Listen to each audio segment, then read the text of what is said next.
அடுத்தபடியாக சிற்றுரைகள். இஸ்லாத்துடைய கடமைகள் எத்தனை? 5. அந்த 5 கடமைகளையும் முதலாவது கலிமா போக தொழுகை, நோன்பு, ஜகாத், ஹஜ்ஜி, இதெல்லாம் என்ன, இது எப்படி நமக்கு கடமை, இதனுடைய முழு விவரங்களையும் உங்கள் முன்னால் சுருக்கமாக சொல்லுவதற்கு முதலாவதாக தொழுகை குறித்து பேசுவதற்காக ஃபாரூக் அவர்களுடைய மகள் சஜ்ரின் அவர்களை மேடைக்கு அழைக்கின்றேன். வாங்க.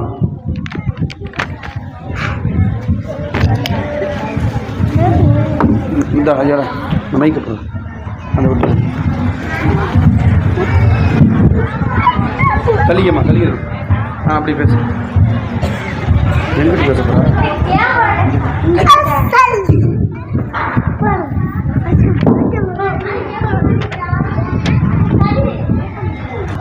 அஸ்ஸலாமு அலைக்கும் ரஹ்மத்துல்லாஹி தஆலா பரகாத்துஹு. இஸ்லாமிய அடிப்படை கடமையான 3வது கடமை நோன்பை பற்றி பேச வந்துள்ளேன். வைகறை பொழுதிலிருந்து சூரியன் மறையும் வரை உண்ணுவது, பருகுவது, மனோ இச்சைகளிலிருந்து தவிர்ப்பது, இதற்கு நோன்பு எனப்படும். இஸ்லாமிய அடிப்படை கடமைகளில் 3வது கடமை நோன்பு ஆகும். ரமலான் மாத நோன்பு முஸ்லிம்களின் மீது ஃபர்லாகும். யார் அதை மறுக்கிறாரோ அவர் முஸ்லிம் அல்ல, மேலும் அதை காரணமின்றி விடுவர் பெரும்பாவி ஆவார். ரமலான் மாதம் மிகவும் பரக்கத் வாய்ந்ததாகும். அந்த மாதத்தில் தான் அல்லாஹ் தஆலா நமது ஹிதாயத்திற்காக தனது பிரிய நபி ஸல்லல்லாஹு அலைஹி வஸல்லம் அவர்களின் மீது திருக்குர்ஆனை இறக்கி அருளினான். ரமலான் மாதத்தில் செய்யப்படும் ஒரு ஃபர்லின் நன்மை இதர மாதத்தில் செய்யப்படும் 70 ஃபர்லின் நன்மைக்கு சமமாகும். இன்னும் ஒரு நஃபிலுடைய நன்மை இதர மாதத்தில் செய்யப்படும் ஒரு ஃபர்லின் நன்மைக்கு சமமாகும். நமது அன்பு நபி ஸல்லல்லாஹு அலைஹி வஸல்லம் அவர்கள் இம்மாதத்தில் பகலில் நோன்பு வைப்பார்கள், இரவில் நன்றி வணங்குவார்கள், திருக்குர்ஆனை ஓதுவார்கள், தராபீஹ் தொழுவார்கள், ஏழை எளியவர்களுடன் கலந்துரை ஆடுவார்கள், தான தர்மங்களை நிறையா செய்வார்கள், நற்காரியங்களை நிறையா செய்வார்கள். நபி ஸல்லல்லாஹு அலைஹி வஸல்லம் அவர்கள் கூறினார்கள், எவர் ரமலான் மாதம் அடைந்தும் தன் பாவங்களுக்கு பாவ மன்னிப்பு கோரவில்லையோ அவர் மாபெரும் நஷ்டாளி ஆவார். ஒருவர் காரணமின்றி ரமலானுடைய ஒரு நோன்பை விட்டு அதற்கு பகரமாக ஆயுள் முழுக்க நோன்பு வைத்தாலும் அதற்கு ஈடாகாது. ஒரு ஹதீஸில் வந்துள்ளது, அல்லாஹ் கூறினான், ஒரு அமலுக்கு 10 இருந்து 700 வரைக்கும் நன்மைகள் கிடைக்கும். ஆனால் நோன்பு எனக்குரியது, நான் எவ்வளவு நாடுகிறேனோ அவ்வளவு நன்மைகளை வழங்குவேன். நபி ஸல்லல்லாஹு அலைஹி வஸல்லம் அவர்கள் கூறினார்கள், நோன்பாளிகள் ரையான் என்ற வாசலில் வழியாக சுவனத்தில் நுழைவார்கள். மேலும் கூறினார்கள், உண்மையான அல்லாஹ்வை மகிழ்விப்பதற்காக வேண்டிய நோன்பு வைப்பவரோ அவருடைய முந்தைய பாவங்களை அல்லாஹ் மன்னித்துடுவான். மேலும் கூறினார்கள், கியாமத் நாளில் நோன்பு இவ்வாறு சிபாரிசு செய்யும் என்றா, இந்த மனிதர் என் காரணமாக உண்பதை பருகுவதை விட்டிருந்தார், இன்னும் தீமைகளை தவிர்த்திருந்தார், ஆக இவரை நீ மன்னிப்பாயாக. நோன்பால் நமக்கு நிறைய பயன்கொள்ளன. நோன்பின் காரணமாக நமக்குள் நன்றி கூறும் அன்பு பிறக்கிறது, பொறுமைகள் உண்டாகிறது, தீமைகளை தவிர்க்கிறது, நன்மைகளை சம்பாதிக்கும் சக்தி கிடைக்கிறது, மேலும் மறுபேலும் மாபெரும் கூலி கிடைக்கிறது. ஆகவே நாம் அனைவரையும் ரமலான் மாதத்தில் அனைத்து நன்மையும் நோக்கக்கூடிய பாக்கியத்தை அல்லாஹ் அருள் புரிவானாக. ஆமீன். அஸ்ஸலாமு அலைக்கும் ரஹ்மத்துல்லாஹி தஆலா பரகாத்துஹு. வலைக்கும் ஸலாம் வரஹ்மத்துல்லாஹி வபரகாத்துஹு. ரமலான் வர இருக்கிறது. அப்படிப்பட்ட அந்த ரமலான் குறித்து உங்களுக்கு முன்னால் பேசியிருக்கிறார்கள். அல்லாஹ் ரப்பல் ஆலமீன் ரமலானை அடையக்கூடிய பாக்கியத்தையும் நோன்புடைய அந்த மாண்பையும் சிறப்பையும் விளங்கி நாம் வாழுகிற பாக்கியத்தை அல்லாஹ் நமக்கு தருவானாக. ஆமீன். அடுத்தபடியாக ஷேக் தாவூத் அவர்களுடைய மகன் ரோஷன் அவர்களை ஜகாத்தை பற்றி பேச அழைக்கின்றேன். பாருங்கள்.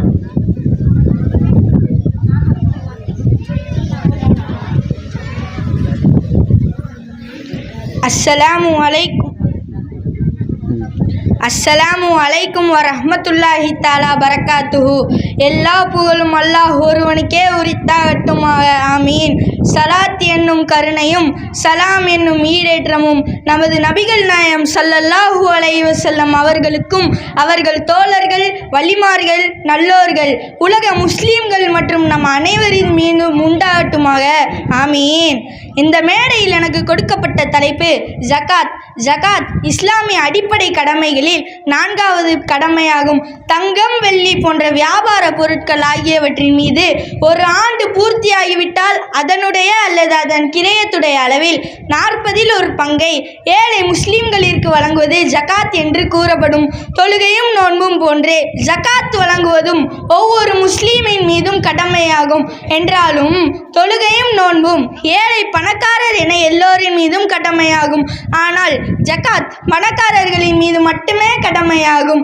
ஜகாத் இஸ்லாமிய அடிப்படை கடமைகளில் 4வது கடமையாகும். அது ஃபர்ல் என்பது குர்ஆன் ஷெரீஃபில் தெளிவாக விவரிக்கப்பட்டுள்ளது. எவர் ஜகாத்தை மறுப்பாரோ அவர் முஸ்லீம் அல்ல. ஜகாத்தை நிறைவேற்றாத பணக்காரர் பெரும் பாவியாவார். ஜகாத் முஸ்லிம்களின் அடையாளமாகும். அதை வழங்காமல் இருப்பது முஷ்ரிக் மற்றும் முனாஃபிக்குகளின் அடையாளமாகும். ஜகாத்தை நிறைவேற்றுபவர்களுக்கு சுவனத்தில் விதவிதமான நியாமத்துகள் கிடைக்கும். திருக்குர்ஆனில் அருளப்பட்டுள்ளதாவது, எவர் தங்கம் வெள்ளி ஆகியவற்றை சேகரித்து கொண்டு அதை அல்லாஹ்வின் பாதையில் செலவு செய்யவில்லையோ அவருக்கு மிக கொடூரமான ஒரு வேதனை இருப்பதாக சுப செய்தி கூறிடுங்கள். அதாவது அவர் சேர்த்து வைத்த தங்கமும் வெள்ளியும் மறுமை நாள் நரக நெருப்பில் காய்ச்சப்படும். பிறகு அவரிடம் அவரின் நெற்றியிலும் முதுகிலும் இடுப்பிலும் அதை கொண்டு சூடு போடப்படும். பிறகு அவரிடம் இவ்வாறு கூறப்படும், நான் தான் நீங்கள் சேர்த்து வைத்த செல்வம், என் இன்பத்தை இப்பொழுது சுவைத்து பாருங்கள் என கூறும். நபிகள் நாயகம் அருளினார்கள், அல்லாஹ் தஆலா எவனுக்கு செல்வத்தை வழங்கியுள்ளானோ அதை பெற்றவர் அதற்கான ஜகாத்தை தராமல் இருந்தால் அவருக்கு அவரின் மறுமை நாளில் அந்த செல்வம் ஒரு கொடிய விஷத்தன்மையுடைய பாம்பின் தோற்றத்தில் வரும். பிறகு அதன் கொடிய விஷத்தன்மை காரணமாக அதன் தலைமுடிகள் உதிர்ந்து வழுக்கையாக இருக்கும். பிறகு அதன் கண்களுக்கு மேல் 2 வெண் புள்ளிகள் இருக்கும். பிறகு ஜகாத் தராதவருடைய தாடைகளை கடித்து கொண்டு அவரிடம் இவ்வாறு கூறும், நாம் தான் உன் செல்வம், நாம் தான் உன் கஜானா என கூறும். அல்லாஹ் பாதுகாப்பானாக. எந்த முஸ்லீம் இதை கேட்ட பிறகும் ஜகாத் கொடுக்காமல் இருப்பார்? கூறுங்கள். ஜகாத் கொடுப்பதால் நமது தீன் துனியா இரண்டிலும் சுத்தமடைகிறது. நமது பொருட்கள் சுத்தமடைகிறது. நமது உள்ளத்தில் பேராசை குறைகிறது. ஏழை எளியோர்களுக்கு உதவியாகிறது. ஜகாத் கொடுக்காவிட்டால் சிலர் மேல் மட்டத்திலும் சிலர் கீழ் மட்டத்திலும் இருந்து கொண்டே இருப்பர். ஜகாத் சஹாபா பெருமக்கள் தம் தேவை போக மீதமுள்ள செல்வத்தை தம் வசம் வைத்துக் கொள்ள மாட்டார்கள். அஸ்ஸலாமு அலைக்கும் வரஹ்மத்துல்லாஹி தஆலா பரகாத்துஹு. வலைக்கும் ஸலாம் வரஹ்மத்துல்லாஹி பரகாத்துஹு. அல்ஹம்துலில்லாஹ். ஜகாத்தை பற்றி அழகான முறையில் ரோஷன் அவர்கள் தெளிவுபடுத்தியிருக்கிறார்கள். யாருக்கெல்லாம் அல்லாஹ் வசதியை தந்திருக்கிறானோ அவர்களெல்லாம் ஜகாத் கொடுக்கக்கூடிய அந்த வாய்ப்பையும், மேலும் நமக்கும் அல்லாஹ் அந்த வசதிகளையும் வாய்ப்புகளையும் தந்தும் நாமும் ஏழை எளியோர்களுக்கு உதவி செய்யக்கூடிய அந்த பாக்கியத்தை அல்லாஹ் நமக்கு தருவானாக. அல்லாஹ் அவர்களுக்கும் அவருடைய குடும்பத்தார்களுக்கும் எல்லா விதமான நலவுகளையும் பரக்கத்துகளையும் அல்லாஹ் தருவானாக. ஆமீன். அடுத்தபடியாக ஃபாரூக் அவர்களுடைய மகன் ஃபாசில் அவர்களை ஹஜ்ஜை பற்றி பேச அழைக்கின்றோம். ஹஜ்ஜில் என்ன செய்யணும், எப்படி அப்படிங்கிறது தலைப்பில் தெளிவாக பேசுவாங்க.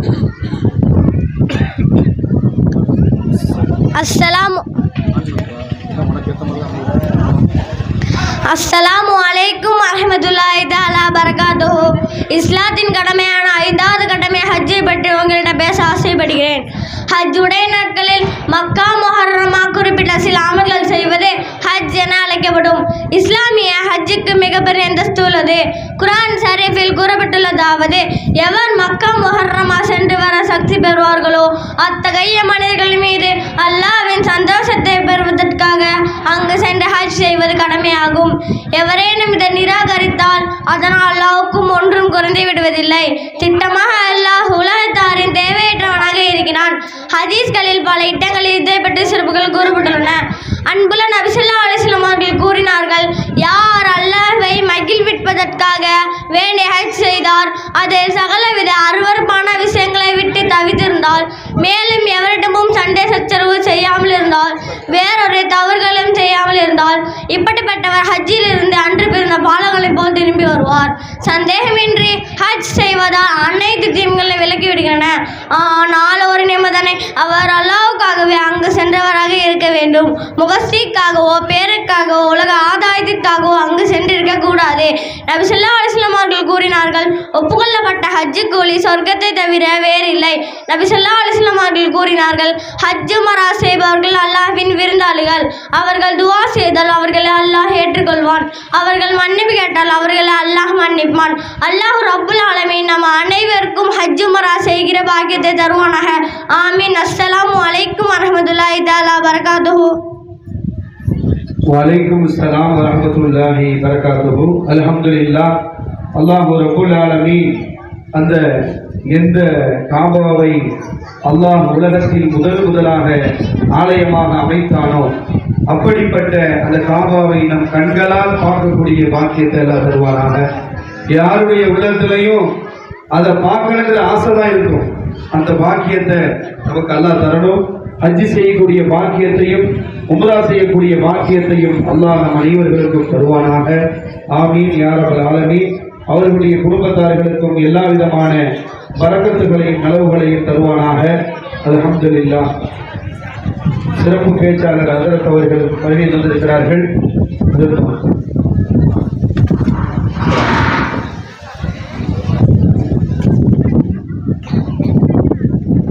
இப்பொழுது வாழ்த்துறை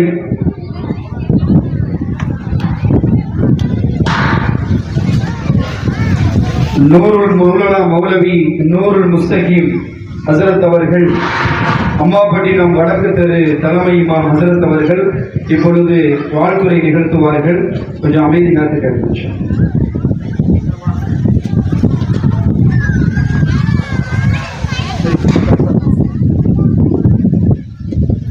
السلام عليكم ورحمة الله وبركاته. وعليكم السلام. إن الحمد لله ربي زدني علما وارزقني فهما ربي يسر ولا تؤثر وتمم بالخير ربي اشرح لي صدري ويسر لي أمري واحلل عقدة من لساني يفقهوا قولي.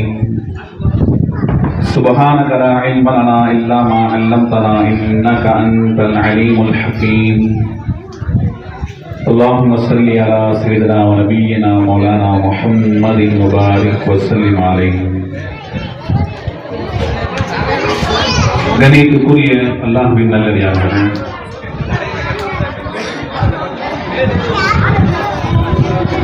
அல்லாஹ்வினுடைய மாபெரும் கிருபையினால் கண்ணியம் வாய்ந்த ஒரு அற்புதமான ஒரு சபையில் ஒரு நிகழ்வில் நாம் இங்கே வீட்டிருக்கின்றோம். இந்த நிகழ்வு என்பது சர்வசாதாரணமாக நாம் நினைத்துவிட முடியாது. காரணம், உலகத்தில் எத்தனையோ நிகழ்வுகள் நிகழ்ச்சிகள் நடைபெற்றாலும் கூட அல்லாஹ்விற்காக வேண்டி, ரசூலுக்காக வேண்டி, மார்க்கத்தினுடைய விஷயங்களை கேட்பதற்காக வேண்டி, கற்றுக்கொள்வதற்காக வேண்டி, படிப்பதற்காக வேண்டி, அதை மேடையேற்றி ஊர் முழுக்க அல்லாஹ்வை பற்றி, ரசூலை பற்றி பேசக்கூடிய பாக்கியங்களை நாம் பெற்றிருப்பது அல்லாஹ் ரப்புல் ஆலமீன் நம்மை செய்த ஒரு பெரிய உபகாரம், அருட்கொடை. அல்ஹம்துலில்லாஹ். அதே நேரம் ஹஜ்ரத் அவர்கள் இந்த நிகழ்வை ஏற்பாடு செய்து நடத்தி கொடுப்பதை பார்த்தால், அல்லாஹ் ரப்புல் ஆலமீன் குர்ஆன் ஷரீஃபிலே ஒரு இடத்தில் சொல்வான், இன் தன்சுருல்லாஹ யன்சுருக்கும். யார் அல்லாஹ்விற்கு உதவி செய்வார்களோ அவர்களுக்கு அல்லாஹ் உதவி செய்வார். யார் அல்லாஹ்விற்கு உதவி செய்வார்களோ அவர்களுக்கு அல்லாஹ் உதவி செய்வார். அல்லாஹ்விற்கு உதவி செய்வதென்றால் என்ன? அல்லாஹ்வுக்கு யார் உதவி செய்ய முடியும்? அல்லாஹ்விற்கு உதவி செய்வதற்கு நமக்கு தகுதி உண்டா? தம்பி அமைதியா பேசணும். அல்லாஹ்விற்கு உதவி செய்வதற்கு உலகத்தில் உள்ள மக்களுக்கு என்ன தகுதி உண்டு? ஆண்கள், பெண்கள், ஜின் வர்க்கம் எல்லாம் சேர்ந்து அல்லாஹ்விற்கு உதவி செய்துவிட முடியாது. காரணம், குல் ஹுவல்லாஹு அஹத், அல்லாஹ் ஒருவன், அல்லாஹு ஸமத், அவன் எந்த தேவையும் இல்லாதவன். நாம சொந்த பந்தங்களோட இருக்கிறோம், அண்ணன் தம்பி உறவுகள் அத்தா அம்மா எல்லோரோடும் வீட்டில் இருக்கின்றோம். இத்துணை சொந்த பந்தங்கள் இருந்தாலும் நமக்கு அடுத்தவர்களினுடைய உதவி கண்டிப்பாக தேவை. ஆனால் அல்லாஹ் தனித்தவன். அந்த தனித்தவன், அவன் தனித்தவன் தான், அவன் ஒருவன் தான். ஆனாலும் கூட அவனுக்கு யாரும் எந்த உதவியும் செய்ய தேவையில்லை. அவன் யாருடைய உதவிக்கும் உதவி ஒத்தாசைகளுக்கும் அப்பாற்பட்டவன். அவன் நினைப்பதெல்லாம், அவன் என்ன செய்ய வேண்டும் என்று நாடுகின்றானோ, குன் ஆகுக என்ற ஒரு வார்த்தை மாத்திரம் சொல்வான், எல்லாம் ஆயிடும். அப்படித்தான் வானம், அப்படித்தான் பூமி, அப்படித்தான் உலகத்தின் மனிதர்கள், மாந்தர்கள், உலகத்தினுடைய கோடான கோடி வஸ்துக்கள், சொர்க்கம், நரகம் எல்லாம் குன் என்ற ஒரே ஒரு சொல்லில் வந்ததுதான். அதுதான் அல்லாஹ். சரி, இந்த அல்லாஹ்விற்கு உதவி செய்ய சொல்லி அடியார்களை பார்த்து அல்லாஹ் ரப்பல் ஆலமீன் சொல்கின்றானே என்றால், அல்லாஹ் எதையெல்லாம் கட்டளையிட்டானோ, அல்லாஹ் நமக்கு எதையெல்லாம் ஃபர்துகளாக ஆக்கினானோ, எம்பெருமான் முஹம்மது ரசூலுல்லாஹி ஸல்லல்லாஹு அலைஹி வஸல்லம் அவர்கள் மூலமாக நமக்கு என்னென்ன விஷயங்களை எல்லாம் சுன்னத்துகளாக, நடைமுறைகளாக, வாழ்க்கை வழிமுறைகளாக நமக்கு ஆக்கி தந்தானோ, அந்த வழியில் நின்றும் வாழ்வதற்கு பெயர்தான் அல்லாஹ்விற்கு உதவி செய்வது. வேற எதுவும் கிடையாது. அல்லாஹுக்கு நம்ம காசு பணம் கொடுக்க போகிறது கிடையாது. அல்லாஹுக்கு நம்ம சாப்பாடு கொடுக்க போகிறது கிடையாது. அல்லாஹ் ஏதாவது ஒரு வேலை செஞ்சுக்கிட்டு இருந்து அந்த வேலையில் நாம் போய் உதவி ஒத்தாசை செஞ்சு அல்லாஹுக்கு நம்ம ஹெல்ப் பண்ணுறது கிடையாது. எதுவும் கிடையாது. ஒரே ஒரு ஹெல்ப் என்ன? அவன் இந்த மண்ணில் எந்த ஒரு மார்க்கத்தை நிலைநிறுத்த வேண்டும் என்று ஆசைப்பட்டானோ, எம்பெருமான் ஸல்லல்லாஹு அலைஹி வஸல்லம் எந்த ஒரு அழகிய வாழ்வை, வழிமுறைகளை, நடைமுறைகளை இந்த மண்ணில் நிலைநாட்டிவிட்டு சென்றார்களோ, அந்த வாழ்வியல் வழிமுறைகளில், நடைமுறைகளில் நாம் வாழ்ந்து இஸ்லாத்தை நிலைநிறுத்துவதுதான் அல்லாஹ்விற்கு நாம் செய்யக்கூடிய மிகப்பெரிய உதவி. இப்ப இந்த உதவிகளில் ரெண்டு வகை. ஒன்று ஹுகூகுல்லாஹ், அல்லாஹ்விற்கு செய்ய வேண்டிய கடமைகள். அது என்ன? தொழுகை, நோன்பு, ஜகாத்து, ஹஜ்ஜு, முன்பின் சுன்னத்து, நாம் செய்யக்கூடிய எல்லா விதமான அமல்கள். நோன்பு அது சம்பந்தமாக எத்துணை விஷயங்கள் உண்டோ அத்துணை விஷயங்கள், தொழுகை அது சம்பந்தமாக எத்துணை விஷயங்களோ அத்துணையும், ஹஜ்ஜு அது சம்பந்தமாக எத்துணை விஷயங்களோ அத்துணையும், கலிமா அது சம்பந்தமாக எத்துணை ஆழமான விஷயங்கள் உண்டோ அந்த அத்துணை விஷயங்களையும் பின்பற்றி நடப்பது. இது ஹுகூகுல்லாஹ், அல்லாஹ்விற்கு, அல்லாஹ்வுடைய கடமைகளை நாம் செய்வது. அதே நேரம் அடியார்களுக்கு நாம் செய்ய வேண்டிய கடமைகள் என்று ஒன்று உண்டு. நம்மால் யாரும் எந்த கஷ்டமும் எந்த சிரமத்தையும் யாரும் அடைந்துவிடக்கூடாது. யாரையும் நாம் புறம்பேசிவிடக்கூடாது. யாரையும் நாம் துன்புறுத்தி விடக்கூடாது. நம்மால் உலகத்தில் ஒரு ஆன்மா, ஒரு ஜீவன், ஒரு மனிதன் சங்கடப்படுவானேயானால் மனிதர்களுடைய கடமைகளில், அல்லாஹ்வினுடைய அடியார்களினுடைய விஷயத்தில் நாம் கோட்டை விட்டு விட்டோம் என்றுதான் அர்த்தம். அப்ப இந்த ரெண்டு விஷயங்களிலும் நாம் சரியாக இருக்க வேண்டும். இப்ப நாம இந்த நிகழ்வை எல்லாம் ஏற்படுத்தி செய்து கொண்டிருப்பது என்பது அல்லாஹ்விற்கு நாம் செய்யக்கூடிய உதவி என்பதை யாரும் மறந்துவிடக்கூடாது.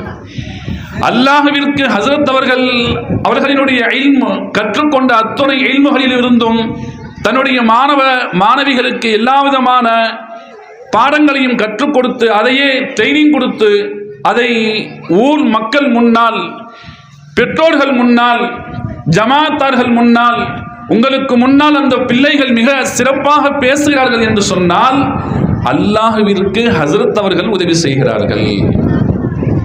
இந்த நல்ல நிகழ்வில் நீங்கள் எல்லாம் வந்து கலந்து கொண்டு இதை சிறப்பித்து தருகிறீர்கள் என்று சொன்னால், மற்ற எத்துணை தேவையில்லாத விஷயங்கள் இன்றைக்கு இருக்கக்கூடிய நவீனமான காலகட்டங்களில் நேரங்களை வீணாக கழிக்கக்கூடிய மோசமான காலகட்டங்களில் இருந்து கொண்டு அல்லாஹ்விற்காக வேண்டி நீங்கள் வீட்டிலே இருந்து கிளம்பி வந்து பள்ளிவாசலிலே வந்து அமர்ந்து இந்த பிள்ளைகள் பேசக்கூடிய நல்ல விஷயங்களை எல்லாம் நீங்கள் கேட்கிறீர்கள் என்று சொன்னால், இது நீங்கள் அல்லாஹ்விற்கு செய்யக்கூடிய உதவி.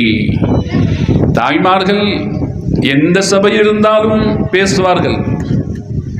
அவர்களை கண்ட்ரோல் செய்வதென்பது, பேசாதீர்கள் என்று சொல்லி அவர்களை சரி செய்வதென்பது முடியாத காரியம் எல்லா சபைகளிலும்.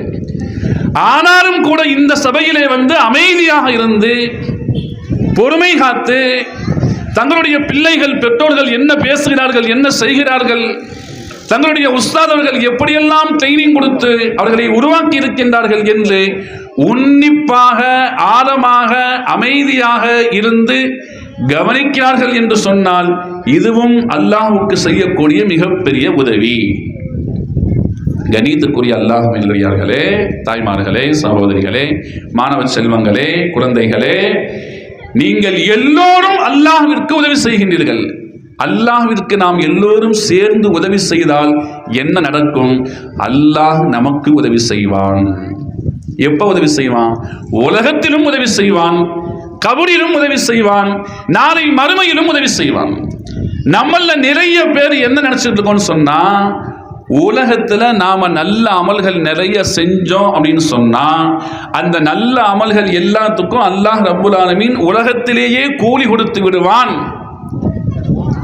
உலகத்திலேயே எல்லாம் கொடுத்து பைசல் செய்து விடுவான், கணக்கு தீர்த்து விடுவான் என்று நாம் எல்லோரும் எதிர்பார்க்கின்றோம். ஆண்கள் பெண்கள் யாராக இருந்தாலும் அதைத்தான் எதிர்பார்க்கின்றார்கள். இல்லை, கணித்துக்குரிய கனவான்களே, உலகம் என்பது அல்லாஹ் நாம் செய்யக்கூடிய அமல்களுக்கு கூலி கொடுக்கக்கூடிய இடம் அல்ல. அதை நாம் சரியாக புரிந்து கொள்ள வேண்டும். அல்லாஹ் நாம் செய்யக்கூடிய நன்மைகளுக்கெல்லாம் நாம வைக்கக்கூடிய ரமலானுடைய நோன்புகளுக்கு உலகத்திலேயே கூலி வேண்டும் என்று சொன்னால், அந்த கூலியை நாம வாங்கி அனுபவிக்க முடியுமா? ஒரு 2 ரக்காயத்து அல்லாஹ்விற்காக வேண்டி இஹ்லாஸாக நாம தொழுதோம்னு சொன்னா, அதுக்கு அல்லாஹ் நமக்கு உலகத்திலேயே கூலி கொடுத்தான்னு சொன்னா, அந்த கூலியை, அந்த அந்தஸ்துகளை, அந்த உயர்வுகளை உலகத்திலேயே நம்மால் அனுபவிக்க முடியாது, கண்டிப்பாக முடியாது. ஏன்னா அல்லாஹ்வுடைய இன்பங்களை அனுபவிப்பதற்காக வேண்டி படைக்கப்பட்ட உடல் அல்ல இந்த உடல், உலகத்திலே வாழக்கூடிய உடல். அப்ப எப்போ அல்லாஹ்வினுடைய இன்பங்களை அனுபவிப்பதற்கு உண்டான உடல், ரூஹ், அந்த தகுதி, அந்த அந்தஸ்து மக்களுக்கு வரும் என்று சொன்னால், நாளை மறுமையில் அல்லாஹ் ரப்புல் ஆலமீன் நம்மை மௌத்தே இல்லாத ஒரு நீண்ட வாழ்வை ஏற்படுத்தி தருவான் அல்லவா? நோயே இல்லாத ஒரு நீண்ட வாழ்வை ஏற்படுத்தி தருவான் அல்லவா? அந்த ஒரு வாழ்வு, அந்த ஒரு சொர்க்கத்தினுடைய வாழ்விலே இருக்கின்ற போதுதான் அல்லாஹ்வினுடைய கூலிகளை நாம் சரியாக அனுபவிக்க முடியும். இங்கே கொடுத்துட்டா அந்த அற்புதமான கூலிகளை எல்லாம் நாம் அனுபவிப்பதற்கு முன்பதாகவே நாம் மௌத்தாயிடுவோம். அதையெல்லாம் நாம் நீண்ட காலத்துக்கு அனுபவிக்க முடியாது. அல்லாஹ்வுடைய கூலிகளை உலகத்தில் அனுபவிப்பதற்கு உண்டான இடம் துன்யா அல்ல. அவன்தான் சொல்கின்றான், இந்த துன்யா என்பது ஒரு கொசுவினுடைய ரெக்கைக்கு கூட சமமில்லை என்று சொல்கின்றான். ஆனாலும் பாருங்க, கொசுவுடைய ரெக்கைக்கு கூட சமமில்லைன்னு சொன்ன இந்த துன்யா எவ்வளவு அழகா இருக்கு. அதுல உள்ள மலைகள், அதுல உள்ள மரங்கள், அதுல உள்ள அருவிகள், துனியாவை நம்ம பார்த்தோம்னு சொன்னா நல்லா மயங்கிடுவோம்.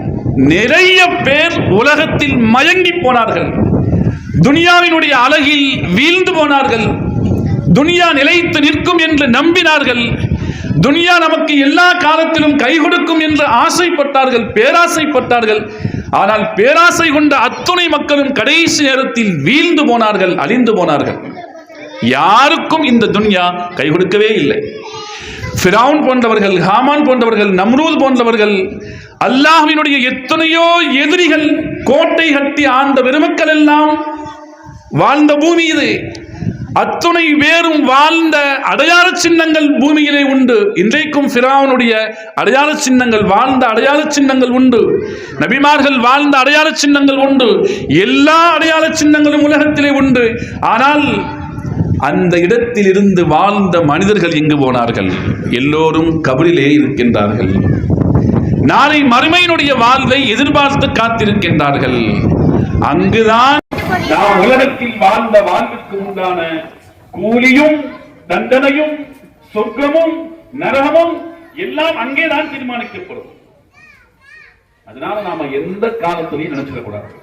அல்லாஹ்விற்கு உதவி செய்வது என்று சொன்னால் இது மாதிரி அல்லாஹ்வினுடைய கட்டளைகளை எம்பெருமான் ஸல்லல்லாஹு அலைஹி வஸல்லம் அவர்களினுடைய அருமையான சுன்னத்தான வாழ்க்கை வழிமுறைகளை நடைமுறைகளை பின்பற்றி வாழ்வதுதான், அந்த வாழ்க்கையை மௌத் வரை ஹயாத்தாக்குவதுதான், நம்முடைய எல்லா செயல்களிலும் இஹ்லாஸ் என்கிற மன தூய்மையை கொண்டு வருவதில்தான் ஒட்டுமொத்த உலகத்தினுடைய வாழ்வினுடைய வெற்றி, கபருடைய வெற்றி, நாளை மறுமையினுடைய வெற்றி, ஏன் எல்லாவற்றிற்கும் மேலாக அல்லாஹ்வினுடைய ரிதா என்கிற அந்த பொருத்தம் கூட கிடைக்கும்.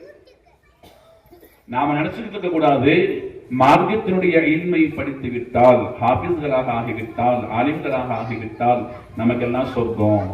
படிச்சவங்க டாக்டரு அல்லது கலெக்டரு அல்லது ஐஏஎஸ் அல்லது ஐபிஎஸ் இல்ல தாசில்தார் அல்லது விஏஓ யாராக இருந்தாலும் அவங்களுக்கு அப்படிதான் அந்த அந்தஸ்தா இல்லை, அப்படிதான் இல்லை. நீங்க என்ன வேணாலும் படிங்க, எதை வேண்டுமானாலும் படித்து உங்களுடைய உலகத்தினுடைய வாழ்வை தக்க வைத்துக் கொள்ளுங்கள், உங்களுடைய பொருளாதாரத்தை நீங்கள் உயர்த்திக் கொள்ளுங்கள். ஆனால் எல்லா காலத்திலும் எல்லா நேரத்திலும் மார்க்கத்தினுடைய இல்மோடு அல்லாஹ்வினுடைய இறை அச்சத்தோடு நீங்கள் செயல்பட்டால் அல்லாஹ் உங்களை புரிந்து கொள்வான். குழந்தைகளே, நீங்க நல்லா புரிஞ்சுக்கிறீங்க. நீ டாக்டராக ஐபிஎஸ் ஆக எல்லாம் நீ ஆலிம்சா மட்டும்தான் ஆகுன்னு நான் சொல்ல மாட்டேன். நீ எல்லா அரசாங்க வேலைகள்ல என்னென்ன வேலைகள் இருக்கோ எல்லாம் படி. ஆனால் மக்தபு மதரசால இன்னைக்கு வந்து நீங்க ஓதிட்டு போறீங்க இல்லையா, இந்த கல்வியினுடைய இந்த வேர், நீங்க எந்த கல்வியை போய் படிச்சாலும் அந்த இடத்துலயும் அது வேலை செய்யணும். இதே இறை அச்சம் இன்றைக்கு நீங்கள் படித்த இந்த கல்வியினுடைய இந்த வேர், இந்த ஆழம், நீங்கள் எங்கெல்லாம் போகின்றீர்களோ அங்கெல்லாம் அந்த இறை அச்சம் என்கிற தக்வா உங்களுக்கு வந்தால் நீங்கள் மிகப்பெரிய வெற்றியாளர்கள். டாக்டர்கள், தாசில்தார்கள், கலெக்டர்கள் எல்லாம் அவங்கவுங்க அலுவலகங்களை செஞ்சுட்டு இருக்கும் போது லஞ்சம் வாங்காம மக்களுக்கு உண்மையிலேயே சேவை செய்யணுங்கிற ஒரு எண்ணத்தோடு, அது சாதாரண விஏவா இருந்தாலும் சரி, அல்லது வார்டு கவுன்சிலரா இருந்தாலும் சரி, அல்லது எம்எல்ஏவா இருந்தாலும் சரி, யாராக இருந்தாலும் சரி, எல்லாருக்கும் தேவை இறை அச்சம். அந்த இறை அச்சத்தை உருவாக்கி கொடுப்பதுதான் இது மாதிரியான மக்தபு மதரசாக்கள். இதுதான் ஆணி வேர். எல்லா இடங்களிலும் அந்த அச்சம் மாத்திரம் இருந்தால் நாம் தான் அல்லாஹ்விற்கு உதவி செய்தவர்கள். நீங்க படிச்சவங்க இருக்கலாம், படிக்காதவங்க இருக்கலாம், வேலைகள்ல இருக்கலாம், மளிகைகள்ல இருக்கலாம், வியாபாரத்துல இருக்கலாம், எதுல வேணாலும் இருங்க. தாய்மார்கள் வீட்டுல வேலை செய்யலாம், வீட்டுக்குள்ளேயே கிடக்கிறோமே அப்படின்னு புலம்பலாம். சமையல்ல மாத்திரம் தானே எங்க காலம் போகுது, இருக்கட்டும். அங்கிருந்தாலும் ஐங்கால தொழுகைகளை நீங்கள் சரியாக தொழுகக்கூடிய பெண்மக்களாக நீங்கள் இருந்தால் உங்கள் பிள்ளைகளை, அவர்களுடைய கடமைகளை, அவர்களுடைய உரிமைகளை, அவர்களுக்கு நீங்கள் செய்ய வேண்டிய அத்துணை அல்லாஹ்வினுடைய கடமைகள், நீங்கள் செய்ய வேண்டிய தர்பியத்துகள், நீங்கள் கொடுக்க வேண்டிய எல்லா விதமான ஒழுக்க வழிமுறைகள், வாழ்க்கை நடைமுறைகள் எல்லாவற்றையும் நீங்கள் சரியாக கற்றுக் கொடுத்தால் நீங்கள் அல்லாஹ்விற்கு உதவி செய்கின்றீர்கள்.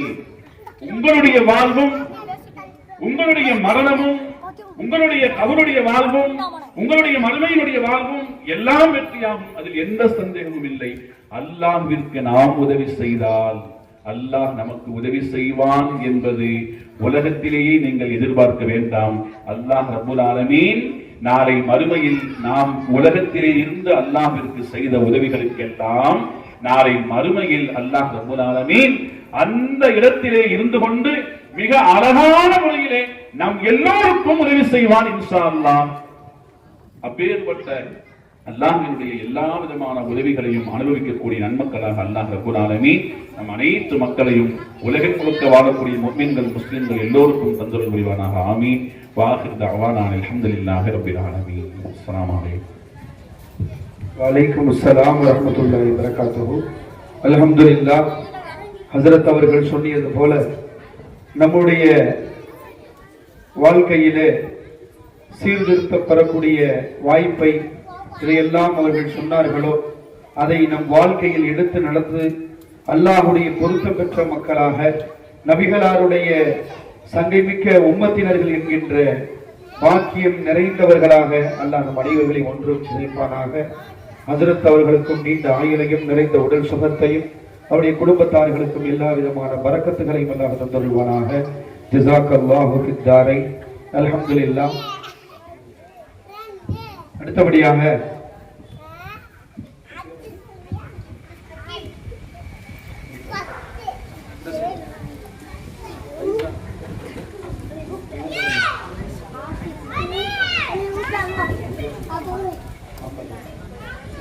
ஹக்கீம் அவர்கள் இப்பொழுது உங்கள் முன்னால் பேசுவார்கள்.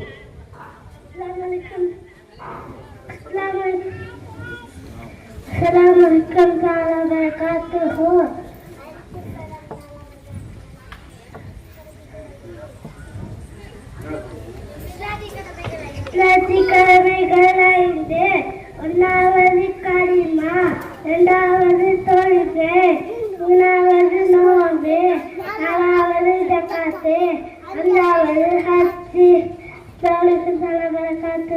வலைக்கும் சலாம் ரஹ்மத்துல்லாஹி வபரகாத்துஹு. அடுத்தபடியாக சித்திக் ரஹ்மான் அவருடைய மகன்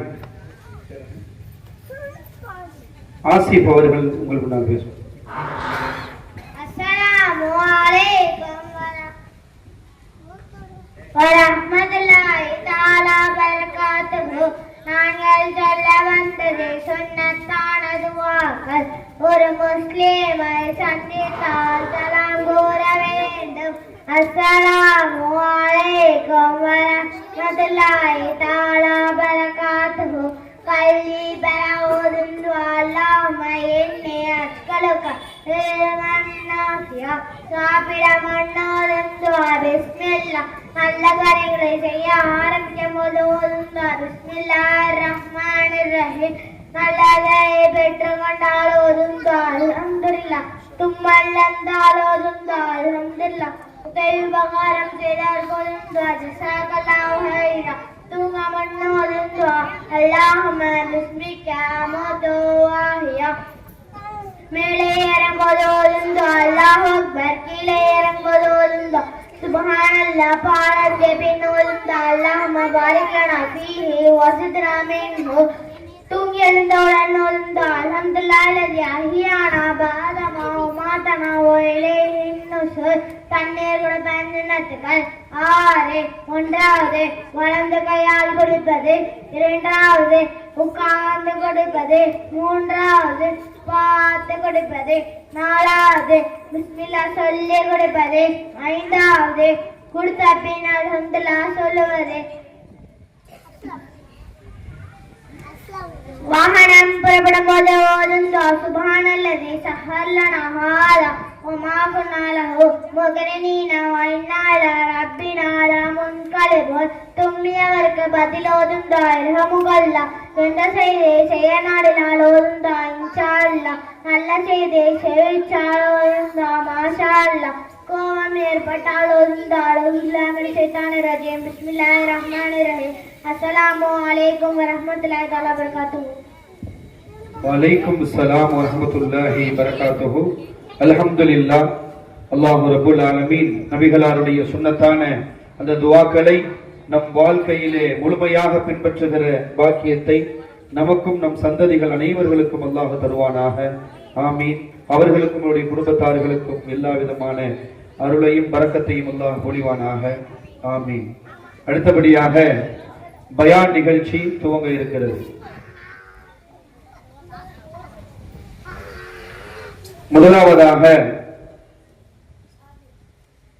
நோன்பின் மாண்பு என்கின்ற தலைப்பிலே ஜாகிர் ஹுசேன் அவர்களுடைய மகன் சர்ஜன் அவர்கள் இப்பொழுது உங்கள் முன்னால் உரையாடுவார்கள்.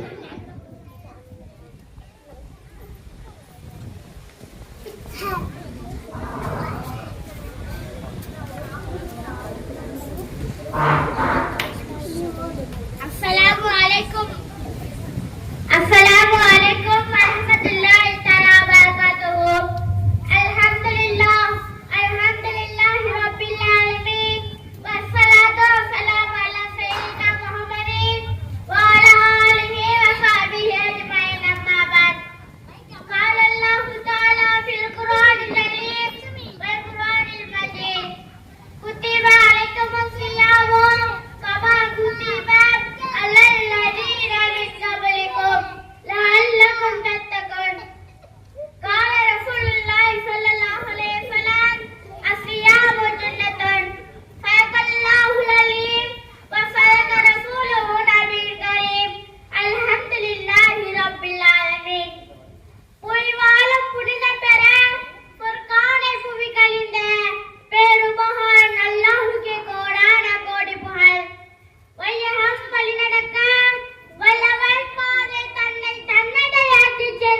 அல்லாஹ்வின் நல்லடியார்களே, வரக்கூடிய ரமலான் மாதத்தை சாதாரண மாதமாக நிறுத்தி விடாதீர்கள்.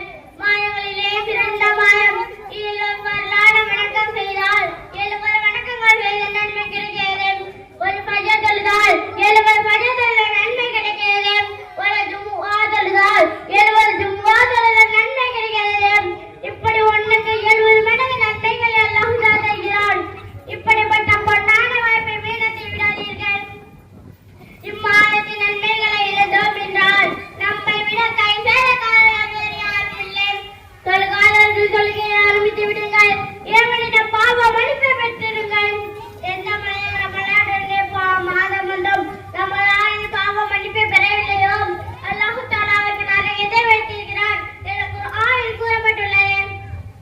ஆகவே வரக்கூடிய ரமலான் மாதத்தை நல்ல செயல்களை கொண்டும் நல்ல வணக்கங்களை கொண்டும் சிறப்புப்படுத்துவோமாக.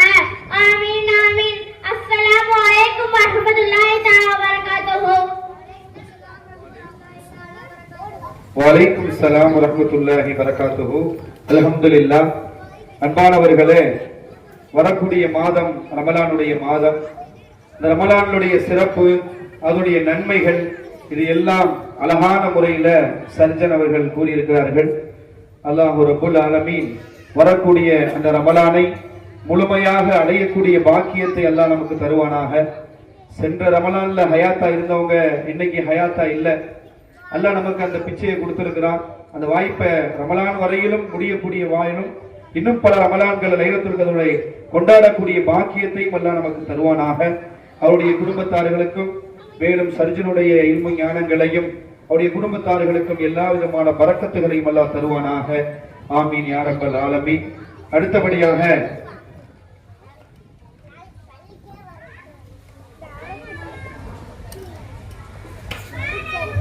பெற்றோர்களை பேணுவோம் என்கின்ற தலைப்புக்கு கீழே ரஹ்மான் கான் அவர்களுடைய மகன் தாசிம் அவர்களை மேடைக்கு அழைக்கின்றோம்.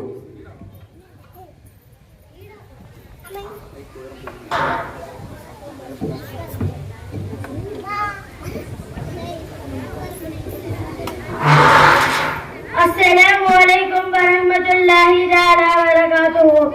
அல்ஹம்துலில்லாஹ் அல்ஹம்துலில்லாஹி ரப்பில் ஆலமீன்.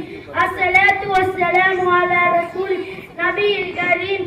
அம்மா பஅத். قال الله تعالى في القرآن العليم والقرآن المجيد. قال رسول الله صلى الله عليه وسلم الجنة تحت أقدام الأمهات. இந்த சிறப்பு மிக்க மேடையில் நான் எடுத்துக்கொண்ட தலைப்பு பெற்றோர்களை பேணும். தன் தாய் தந்தையின் மகத்துவம் மேலான சொன்ன ஹதீஸ்கள் நமக்கு தெளிவாக சுட்டிக்காட்டியது. ஆனால் அன்பில் கூறியவர்களே, இங்கு உள்ளவர்களே, நம் தாய் தந்தையை எப்படி மதிக்கிறோமோ, பெரியோர்களே சிறியோர்களே சிந்தித்து பாருங்கள். நாம் எவ்வளவு பெரிய ஆளாக இருந்தாலும் தாய் தந்தைக்கு செய்ய வேண்டிய கடமைகளை செய்தால் நான் இளையவராக இருக்க முடியும்.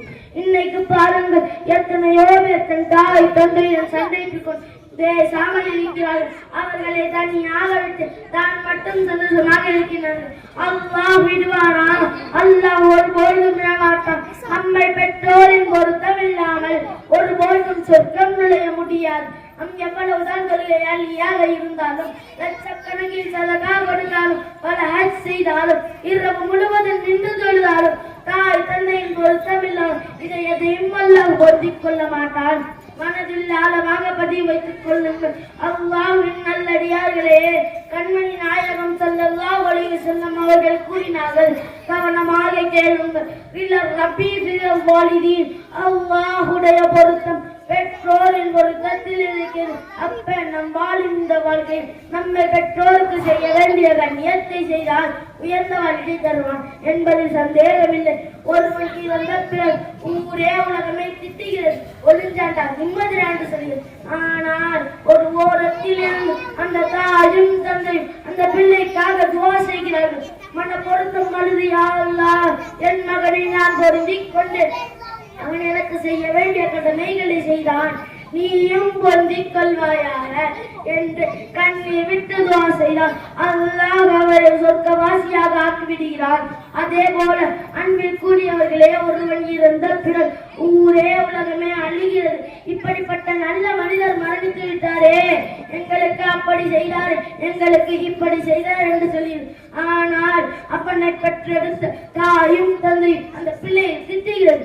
இப்படிப்பட்ட பிள்ளையை யாருக்கும் கொடுத்திடாதே என்ற அந்த பிள்ளையை பொருந்தி கொள்ளாதலை கண்ணிருப்பாக அவர் பெற்றோரின் பொருத்தம் இல்லை என்றால் இறைவனின் பொருத்தம் ஒருபோதும் கிடைக்காது.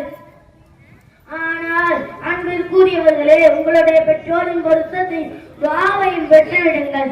அவர்களிடம் மனம் இறங்கின் மனம் புத்தியற்று பொருத்தத்தை பெற்றுவிடுங்கள். நிச்சயமாக வெற்றி உண்டு.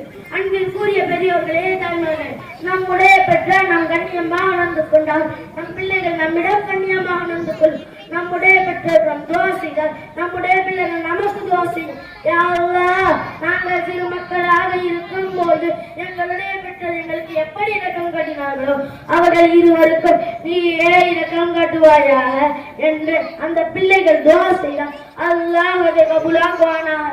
ஆமீன் ஆமீன். அஸ்ஸலாமு அலைக்கும்.